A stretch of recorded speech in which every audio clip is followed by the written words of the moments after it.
Hello, welcome to Business Africa. I am Amelga. Coming up, facing the challenge of internalization is a battle of SMEs in Africa. They have difficulty competing with large companies. Sanitation of public spaces. Gabonese have been called upon to pay a tax this year for the collection of household waste. The Botswana government also called for a tightening of its budget to avoid a trade deficit. The efficiency of macroeconomic measures, improved structural factors, and access to finance are the many challenges facing SMEs in Africa.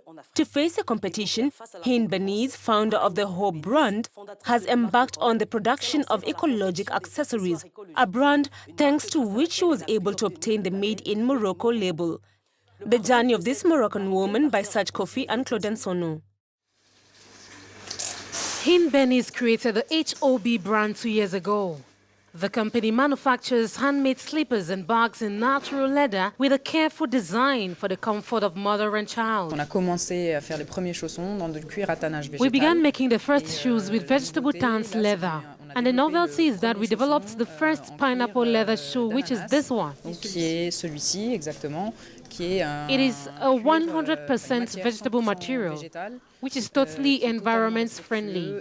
And also in terms of safety, there are no chemicals used for the treatment. Making an accessory requires patience and many expert hands. From cutting to assembling, dyeing and finishing, the steps remain essentially the same for bags or slippers, but for the shapes and sizes of the parts that change. The brand no longer wants to remain local. It wants to conquer international markets and has obtained the Made in Morocco label. This certification was granted by the Professional Association of Moroccan Brands after 2 years of support. We were able to support Hind Beniz, the initiator of this project, in the structuring, launch, design, detection of target markets, and also the development of its export turnover. Inspired by Moroccan craftsmanship, Hind Beniz has decided to offer the best of Moroccan know-how. His main challenge is to conquer the international market. Sweeping the streets, cleaning the gutters and collecting garbage, sanitation has a price. Gabonese will soon have to pay a new tax.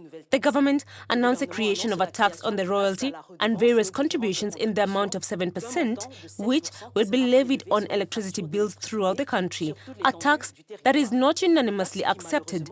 The details in this element by Guy Rodrigue-Loué, Ronald Kato, and our correspondent Girard Wilfred Obangome. They have already been complaining about the high cost of electricity, but people in Gabon will soon have to pay for garbage to be collected from their streets and neighborhoods. The government in Libreville has just introduced a new levy called Contribution for Household Waste Disposal.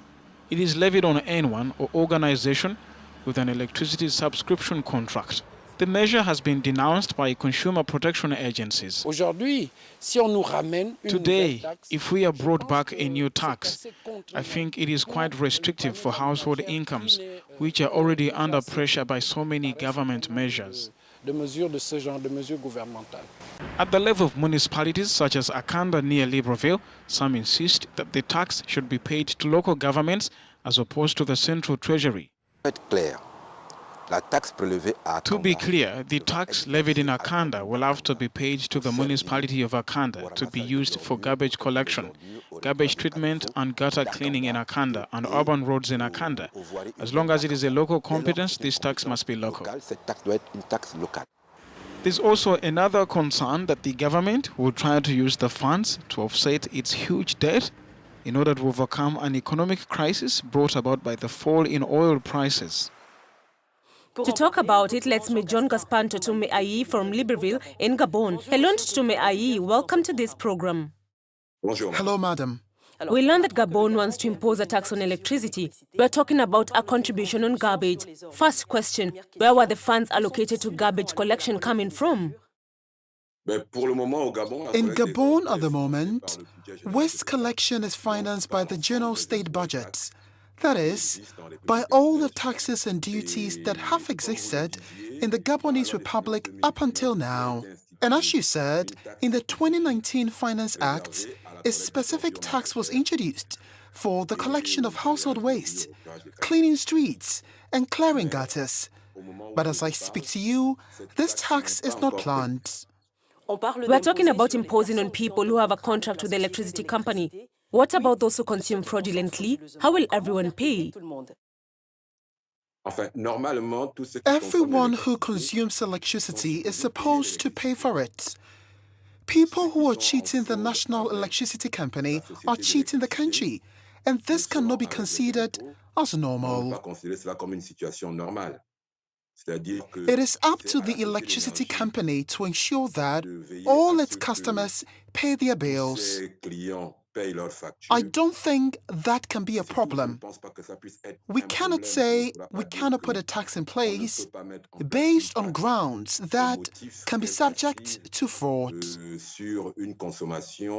Even when it comes to taxes, there are people who defraud, but they are outside the law, so they are potential litigants.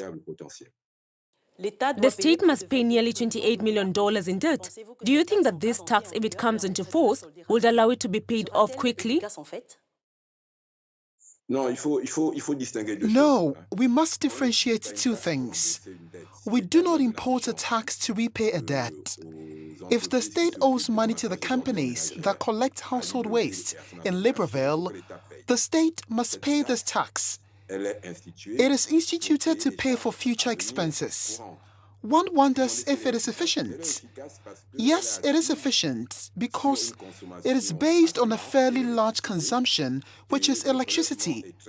And the levy is easy because there's only one company that distributes electricity in Gabon. So, it is this company that will collect the tax. However, and I've said this several times, what is risky and embarrassing about this tax is that I do not see why it will be paid back to the general state budget. Local municipalities have the competence to collect household waste.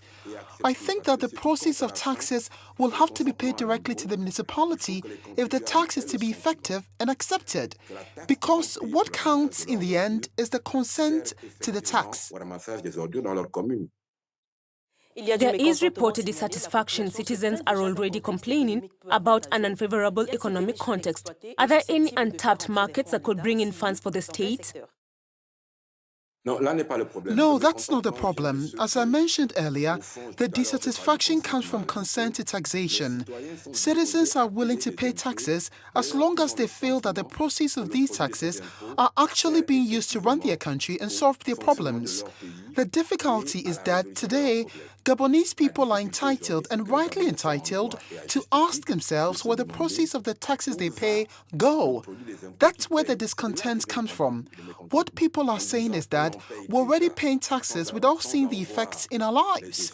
So what's the point in paying more? The problems are glaring. We want to look for the niche market, but they will not be used to solve problems because today, I think that the taxes paid by Gabonese are sufficient to solve the problems that Gabon is facing today.